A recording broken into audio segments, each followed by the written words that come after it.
Today, heated protest demonstrations broke out in cities throughout the country. Hundreds of protesters were arrested, with dozens severely beaten by police and SS soldiers in riot gear. Tensions continue to mount here in the greater Nazi Reich as the resistance refuses to back down. The fascists can be beaten. It's in our hands. Watch the new season of The Man in the High Castle now on Amazon Prime Video. Blog Talk Radio.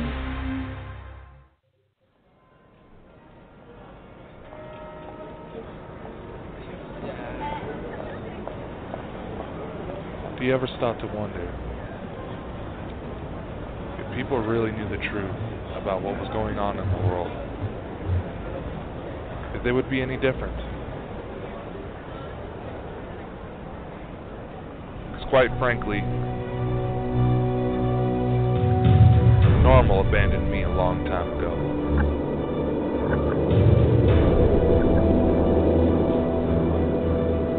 My name is Dakota Frandsen. I am the specialist of the strange and fucked up.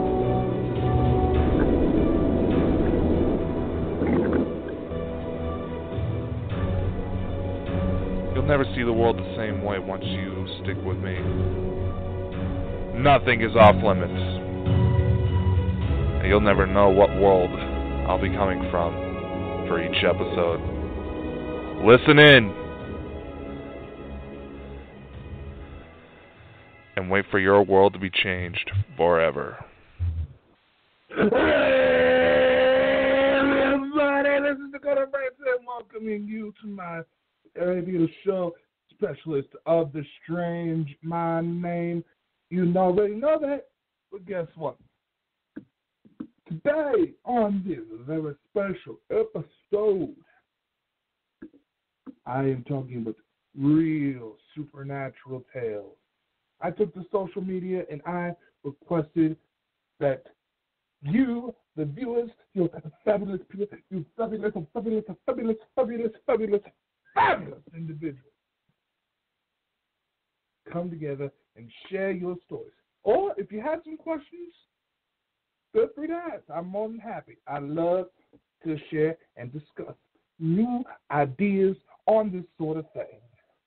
You guys did not disappoint because it is October, it is almost Halloween, and something about the second week of fucking October brings out some of the craziest motherfucking shit out there.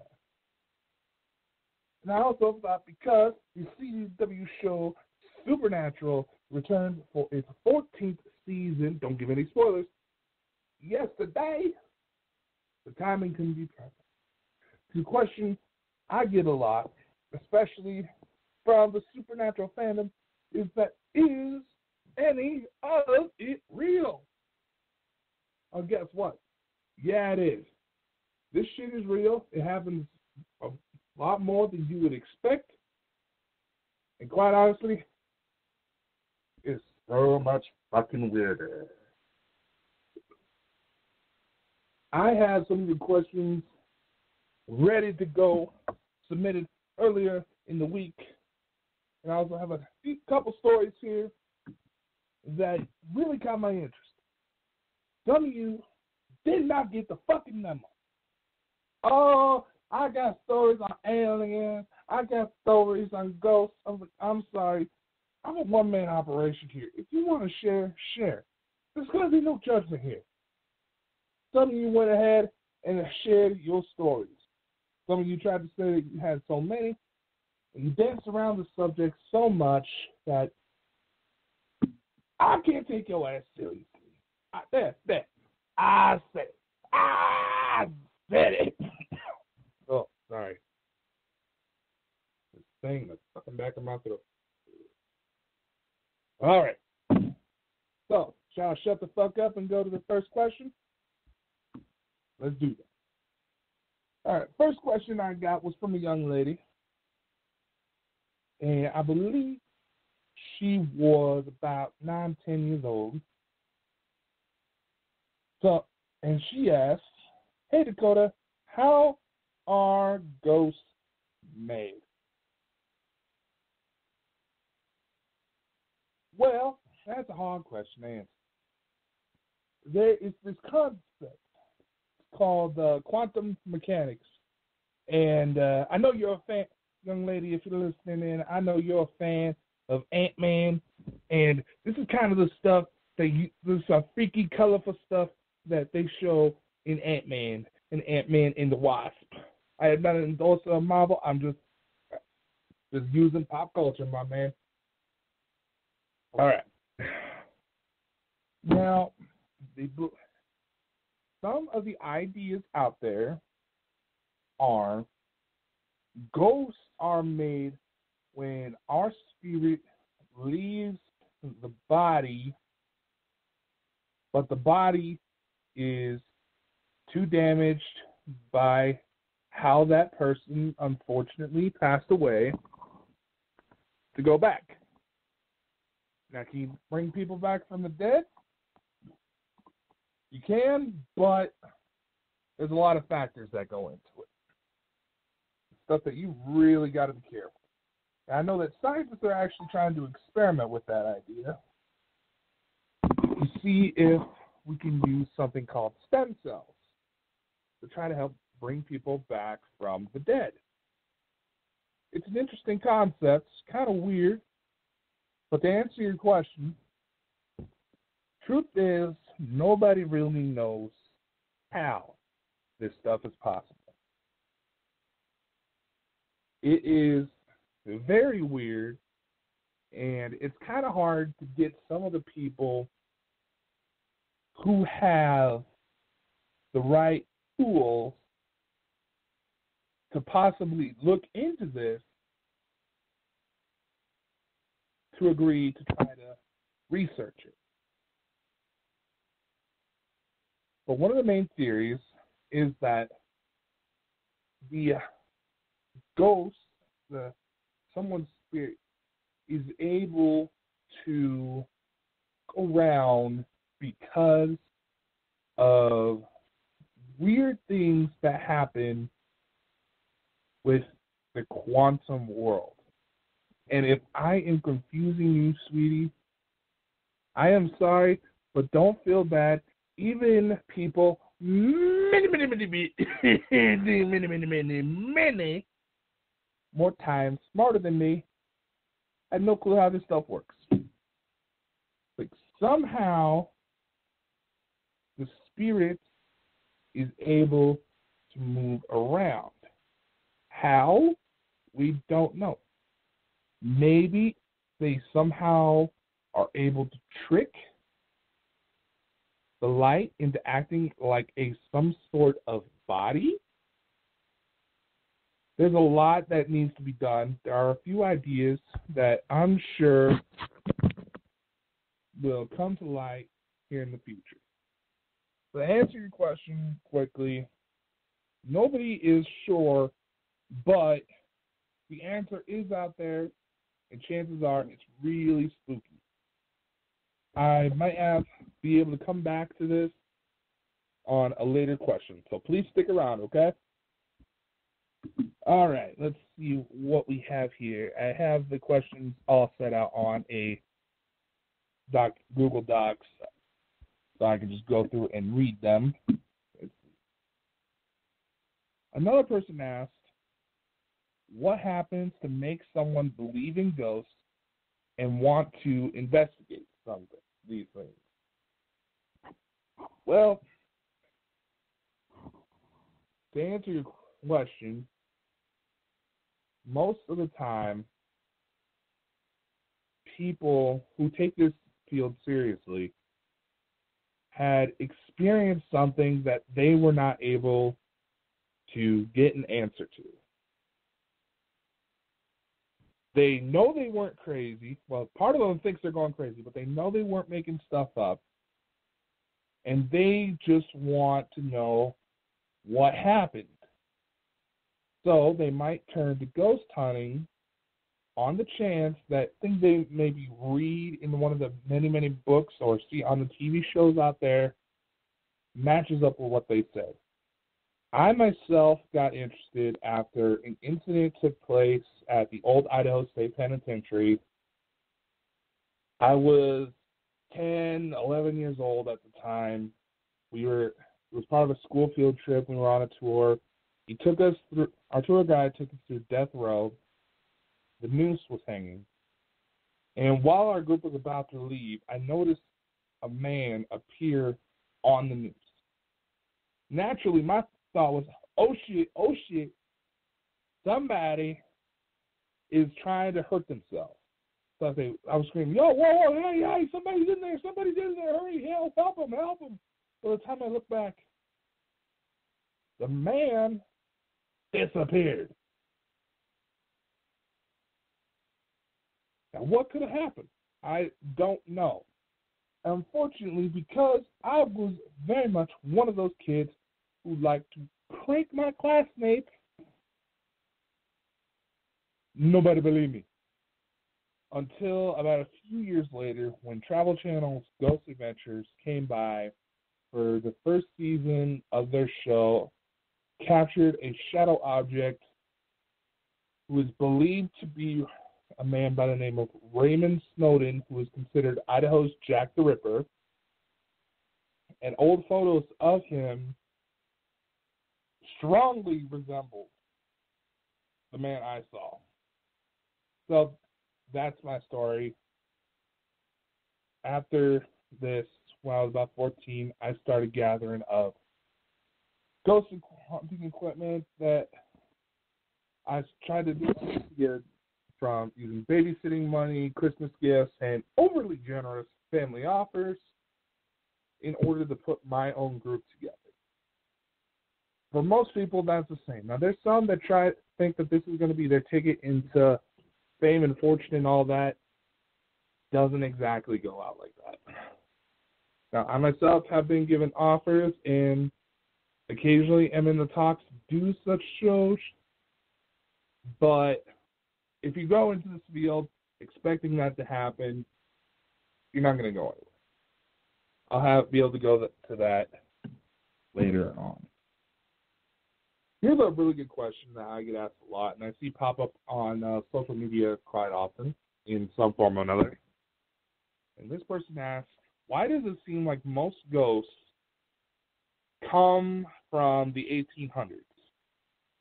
If they were real, and a follow-up question they ask is, if they were real, why aren't there ghosts from caveman days? Why aren't there stuff like that? Now, as for why so many shows and areas tried to utilize that time period, I believe it is more for historical significance, and it's harder to go back that far and prove a potential haunting wrong than it is for a person that died maybe 5 or 6 years ago. Sometimes, and there is, I know some ideas, I was like, what, is there like a 200-year waiting period? No. Sometimes hauntings can happen almost instant after a person passes away. Now, there might be a confusion, there might be a transition period, there might be some time where they need to take in order to figure out their new situation, but they're not all from the 1800s. I always believe that was more for historical significance, and it's harder to prove somebody wrong. If it's ghosts from way back when documentation wasn't as thorough as it is nowadays, or something from back then could have easily gotten destroyed over time. Follow-up question I've got is, if they were real, why aren't there caveman ghosts?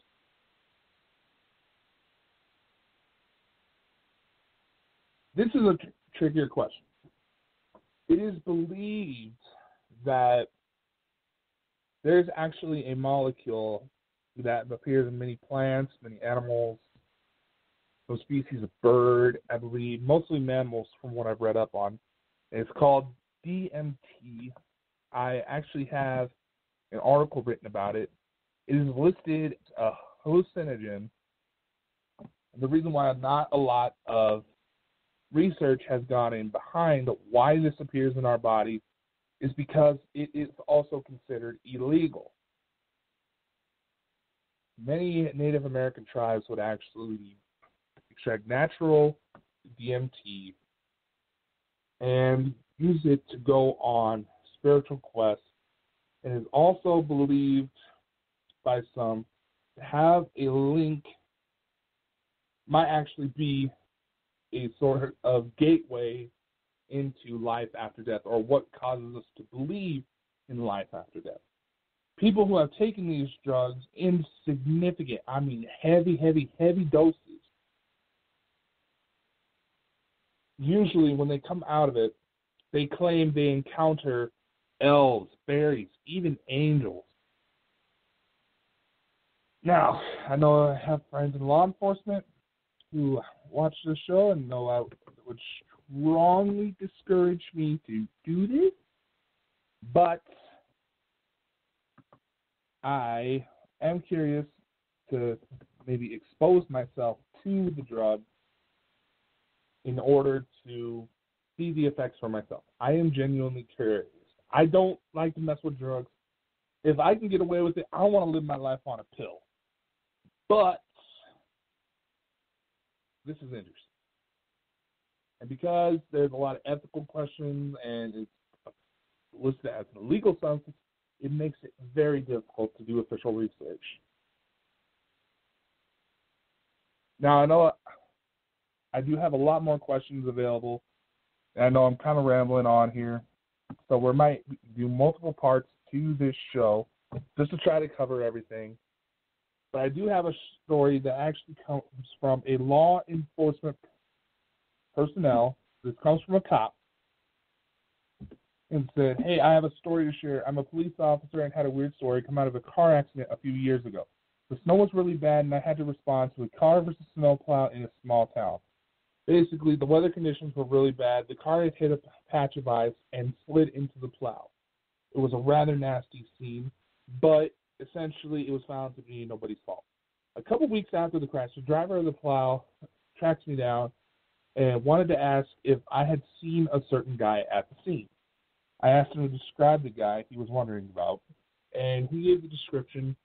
I altered this for out of respect for the family, but it was a Latino male. He said it was maybe in his late 30s, wearing a gray flannel shirt and jeans.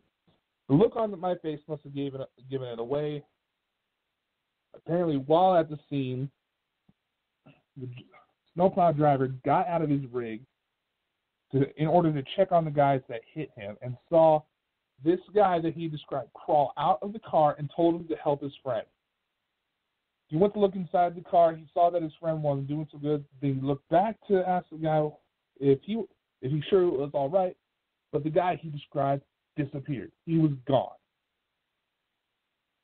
Well, he goes on to explain that there were actually two men in the car. One was immediately taken into the hospital, but died later because of his injuries. The other guy we didn't realize was inside until we started to take the car apart.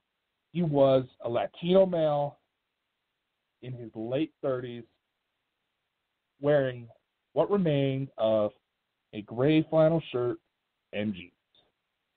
This story astounded me, and I know several law enforcement members, as well as fire and paramedics, medical staff, who often try to listen into stuff like Coast to Coast AM, Ghost Hunters, maybe Destination Truth reruns, Expedition Unknown on occasion, shows like that. And they're open-minded to it, and a lot of the times they have actually seen strange things happen. Being that this is a cop that shared this story, that does describe his credibility. He doesn't necessarily gain anything from it. And I have heard several similar stories where they were able to see somehow someone had died was part of a group situation. Maybe it was a family member. Maybe it was friends that got stuck in a bad situation. But somehow a person of the group dies and somehow is able to manages to find a way to flag down help to save their loved one so they don't pass away as well. Obviously, this is a situation, and my condolences go out to the family, but this was a situation where he wasn't successful. I personally believe his story, when he told me this story, I managed to meet with him in person. His expressions were just too genuine in order to be falsified in any way, shape, or form. So, I do believe the story. This is actually pretty good. All right, I've seen now that we only have 8 more minutes, so I'm only going to try to manage to maybe 2 more questions. And if I can get away with it, I will pop back on here with a part 2 episode and go into more stories. I'll also be doing a video blog to cover these and a few more things. I'm going to try to shoot it tomorrow, but don't take my word for it because family issues are starting to crop up. Nobody's hurt, just it's weird. Anyway, this next question. So it's, hi Dakota. Hey, what's going on?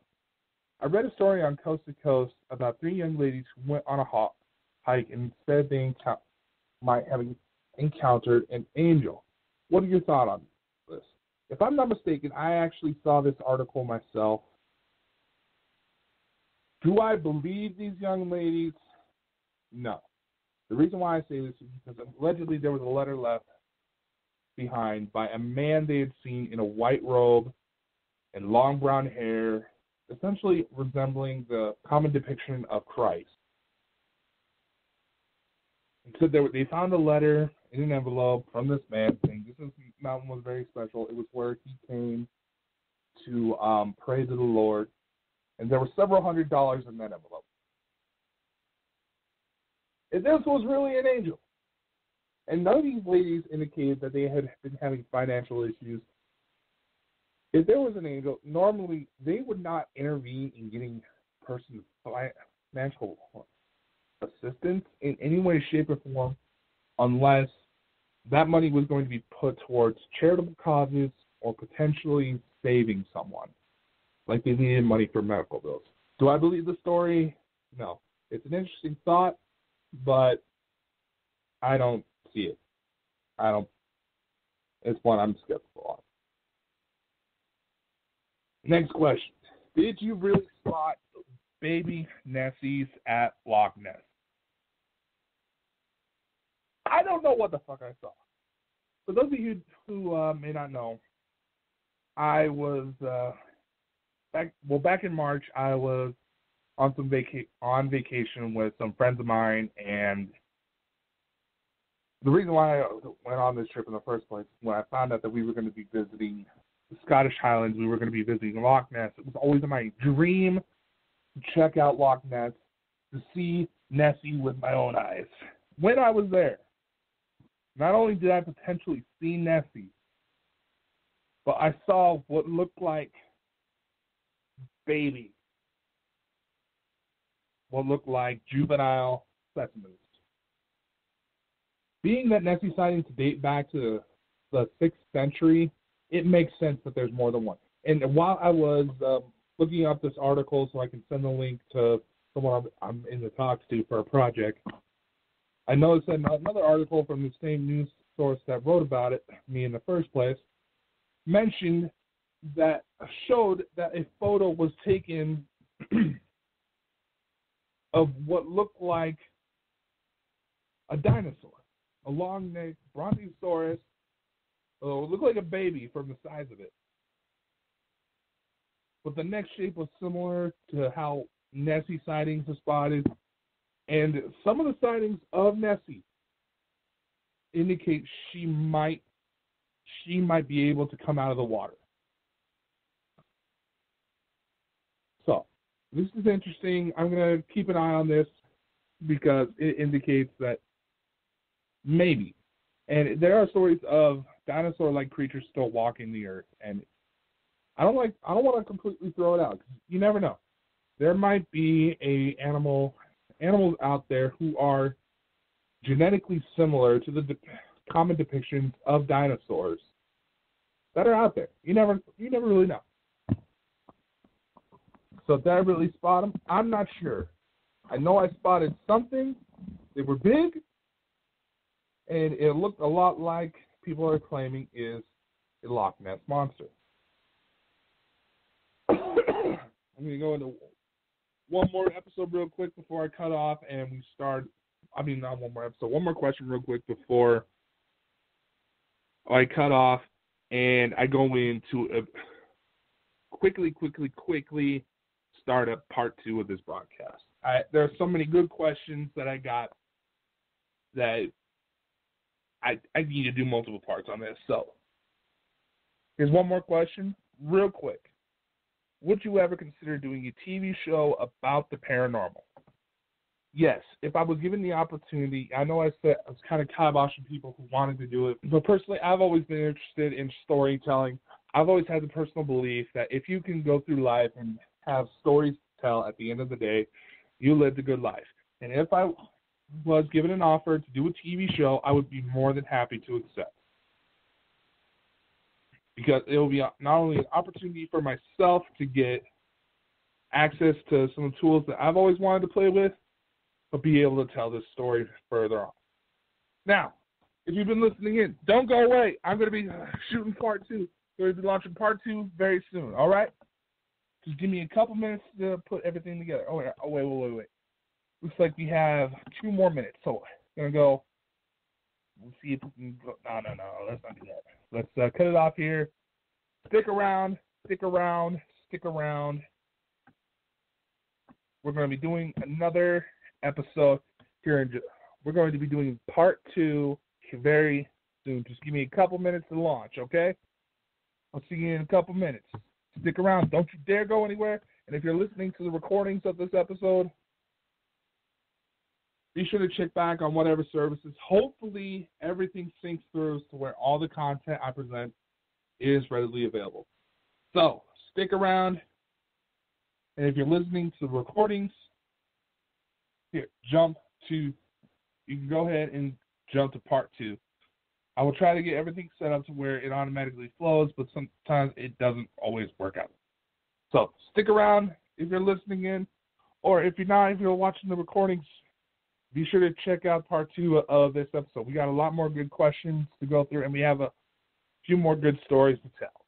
I'll see you later, all right? Promise, stick around, okay? See you later, all right? Let's do it, all right?